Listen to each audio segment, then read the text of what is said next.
before the video begins, I just want to quickly say sorry if this video seems a little jumpy here and there. This video is mainly meant to be about putting the GKTECH ABS Elite kit line in, removing the ABS system, so I'm going to show you guys how to do that.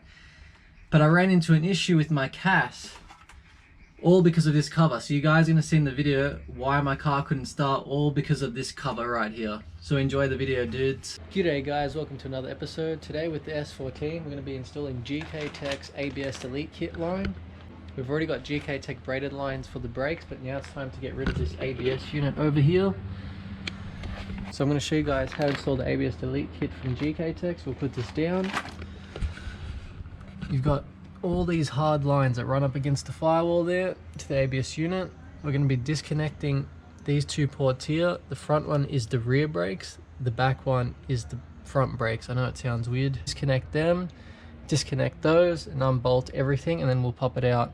And then with the brake fluid, to remove the brake fluid, we're going to be using this syringe to suck out the fluid there, and then we'll top it up with the new fluid once we put everything together with this kit. So I'm going to show you guys how to do that right now. We'll just quickly suck up some of this old shit right here. Like that. Trying to make a mess of it and just squirt it in here. Grab the needle again.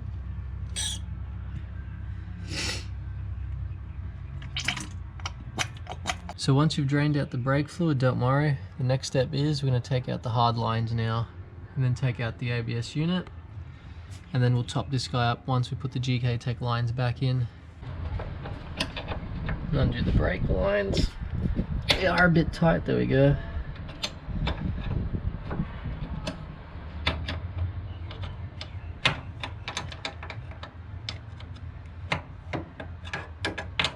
Alright, we'll do the one down there. There's one port for the rear brakes down there, and then we'll do the ABS system now. Ran into some issues. The rear brake port down there, the top part of the bolt, like this guy up here, what I'm trying to explain is the spanner wore it out down there, so I've had to take out the other line from underneath it, unbolt it. Same thing happened on the ABS unit, a couple of them threaded. It's been a pain in the ass.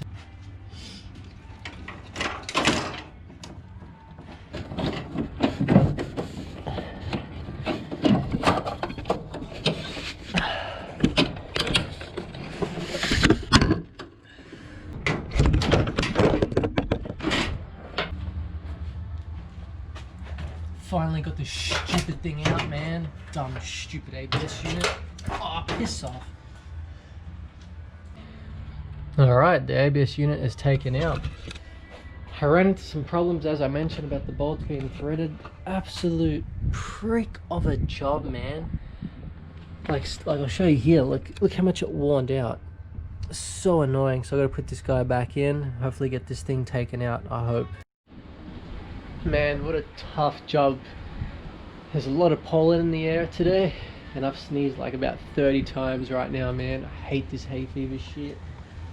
It's just a drag, but we found this random line that did nothing. It just didn't connect to anything. It was just along the firewall, not connected to anything. So we took that out. We can see in the engine bay, look how much better it already looks without that ABS unit. It's amazing how just one little silver bulky part can change the car so much. So yeah, look, you can see the firewall clearer, the engine looks like it sits lower. It's actually a lot tougher looking without that stupid ABS unit. So the rear brake port that sits along the chassis on the car, as I said, that top bolt was threaded. Luckily for these locking pliers, we're able to break this thing free. Now we can finally get to putting this guy in. Big thanks to GKTECH. So everything they send you for the ABS Elite kit, you've got your two banjo fittings for the brake cylinder, and then they give you the two banjo bolts for them, so that bolts up to the brake cylinder. And then you've got the driver side brake line that goes into this T-piece right here, and then the passenger side, because it's longer, it's got to go along the firewall into this T-piece, and then you've got these clips here that you self-tap to the firewall. This keeps this brake line nice and solid. So the longer banjo line that you get in the GKTECH pack, the longer banjo line is for the rear brake. So what we're going to do is, we're going to feed it down like this. You're going to grab your banjo bolt, take the wash out carefully so don't drop it. Feed it through like that. Then you put the other washer on this side. It's like a sandwich. And then we come down to here. and just thread it in. There we go. So as you guys saw, it was simple to put that rear brake port in. Just one line to that one port. Now this is for the front brakes. So the top banjo fitting, you guys see that? So that banjo fitting sits at the top of this T-piece. So just copy this setup. So the top of the brake cylinder of the banjo goes to the top. Then the left side of it goes to your driver side brakes. And then the long line, as I said earlier, goes to your passenger side brakes. Sorry I didn't film much, it was just a pain in the ass to set up the camera and do the self-tappers. So we'll come over here. So you see on the brake cylinder, we've got the two GKTECH new lines all connected up down there. It's hard to see because it's all black. And then we've got that passenger side brake line running along the firewall right there. Come along here. If you look closely, you'll see that I self-tapped that passenger brake line all along there where the ABS used to sit, and then tucked it back to its original spot down there. Yeah dudes, real sorry about how I couldn't film putting that port down there. It was just difficult to film and do it at the same time. But give the brake pedal lots of kicks like this. Then we'll check the brake lines. Pressing the brake pedal, make sure to check the brake lines. Alright, we've got no brake fluid coming out, so that's perfect. So no leaks from there, all the ports coming from down there. Passenger side, nah, perfect. Try to show you guys the silver T-piece.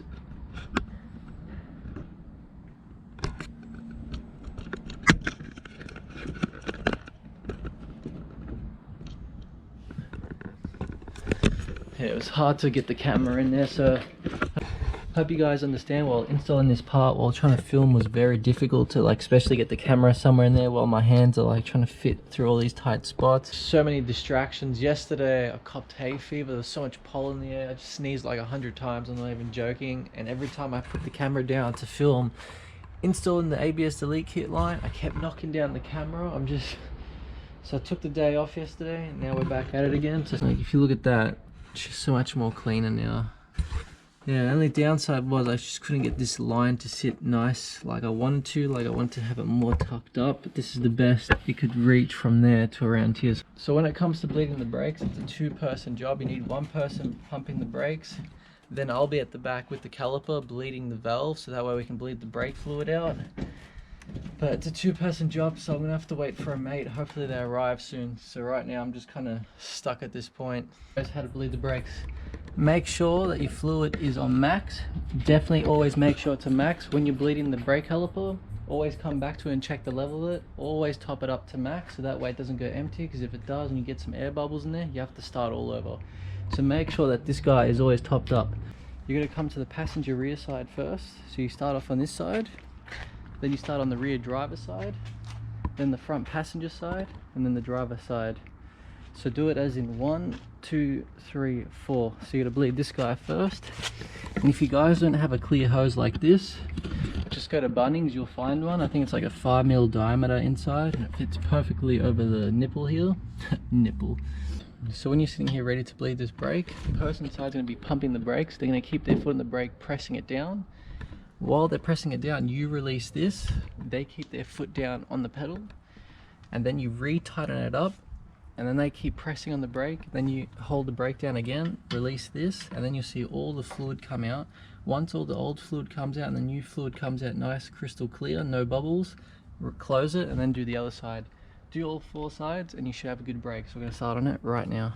I'm such an idiot, I forgot to click record, but if you can see here, that's the color of the old fluid. The new fluid is a gold color, so once it goes gold, that's when you know the new fluid is coming through this brake line right here. Alright, keep pumping the brakes for a little bit. Keep going. Alright, hold your foot on the brake and don't let go of the brake pedal whatsoever.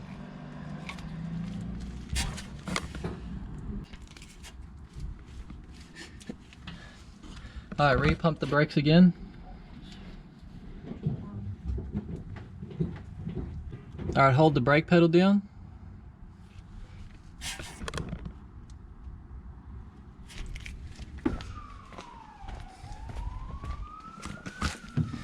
Come inside the car.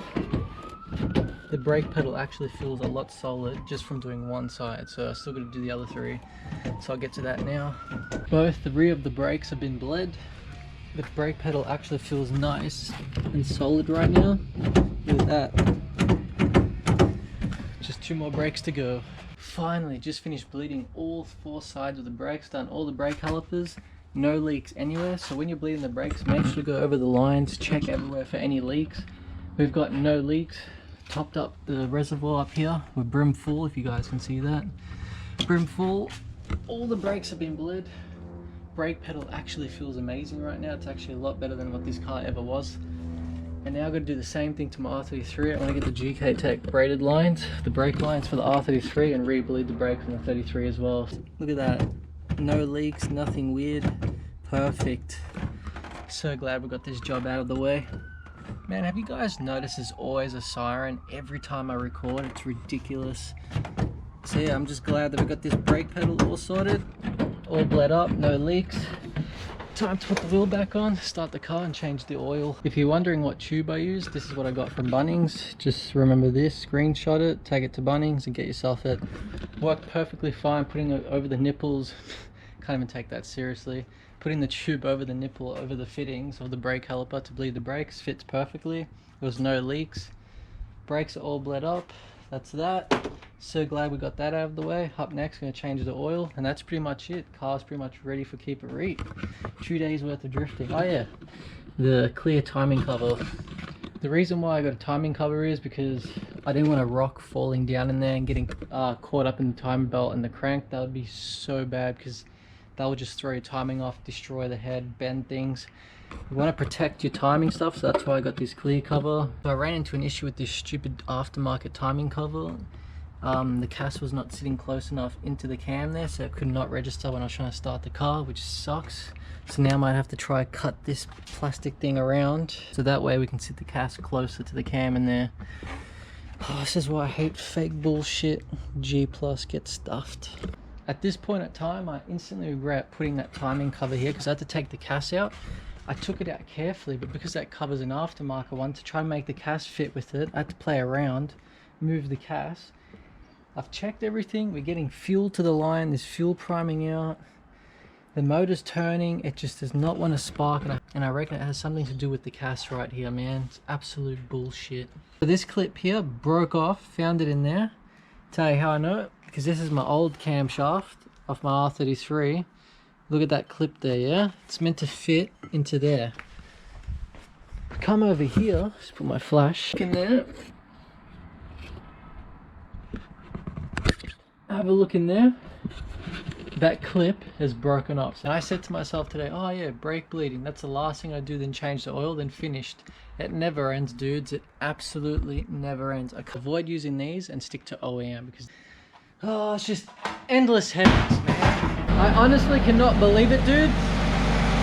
I finally got it running after like 2 days of just going over the car, checking everything over, making sure there's power everywhere. We're getting fuel, we're getting power to the coil packs. The car did not want to start.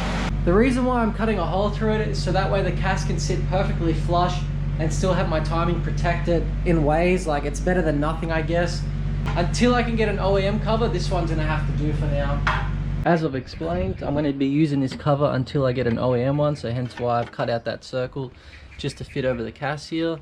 So if you don't follow my Instagram, you would have seen that I ran into a lot of issues. So if you follow my Instagram, I put a lot of behind the stories up on my story. So whatever I do with car stuff, I chuck up on my stories, and I don't really make it to the channel. So make sure to follow my Instagram to see what's going on.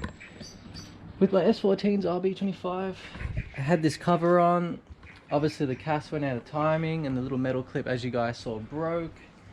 But I put it top dead center, reset the cast, and it still would not start, man. So every single part of this car from head to toe, I unplugged everything. I grabbed the test light. I checked all the power supplies in each coil pack, the airflow meter, the injector cables, everything, you name it. Even the ECU, I unplugged the ECU. Random plugs, plugged everything back in, checked the power supply. We had power going everywhere.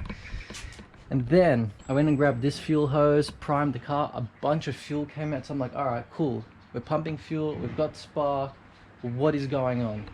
For some reason, this cast, I left the key in ignition, so I started twisting the cast with the car with the ignition on, yeah?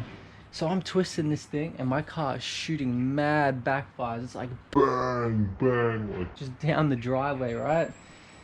All of a sudden I get so angry, I'm like, why isn't my car starting? I just slap the cast back in. I'm gonna give it one more shot before I give up, man. Like, and then when it fired up, I just couldn't believe it, man. I just couldn't believe it. After hours and hours, it was all because of this. If I didn't get this cover and didn't touch that, we wouldn't be running into these issues. And the thing is, I gotta run one because like I really don't want to rock, as I said, falling in the timing area. That would be so bad. And if you look up here on the cast, you're meant to have, theoretically, when you've got the OEM cover, you're meant to have like a washer, so that way it spaces the cast from the camshaft, like it just doesn't sit too far forward in there. So I've just chucked in some copper washers there. If you see that orange copper washer, even at the bottom one, but we can't fit the camera there, just to help space the cast from the camshaft, and the car still works. So I'm just going to slide this cover over that, because since I've cut that hole there, it just slides over that anyway. Chuck in some of this engine flush, pour it all in, try not to spill it anywhere. Just topped up my RB25 with Penrite's oil. This is the oil that I use, Penrite's 10th Racing, 10 watt 40. A lot of you viewers know that I use this oil, but to the new viewers, this is the best oil to use for your RB25. Just get this one. I've used it in my RB25 and the 33 for years, but then I just jumped up to 1060 since I rebuilt the motor. But for this car, 1040 is perfect enough. Such a good oil. Now, I just want to quickly say, sorry if the video seemed how you've been, but it is what it is when you run into issues. Like this video was meant to be just based on the ABS Delete kit line, but of course we ran into issues just before a drift event. I'm just happy we got the car sorted. I've topped up the gearbox oil, bled the brakes. I'm just happy the car's starting, to be honest. Like, I'm just glad it's running, so that way we can drift for 2 days. And this car better last those 2 days, man. Like, after this lockdown bullshit, you definitely want to go drifting for 2 days and just let it all out. And don't forget, hit that like button, leave a comment down below, make sure to share this video to your mates. And if you're a new viewer out there, make sure to hit that subscribe button. It really helps out the channel. Thank you for all the love and support, and I'll catch you guys in the next episode. Catch you guys later.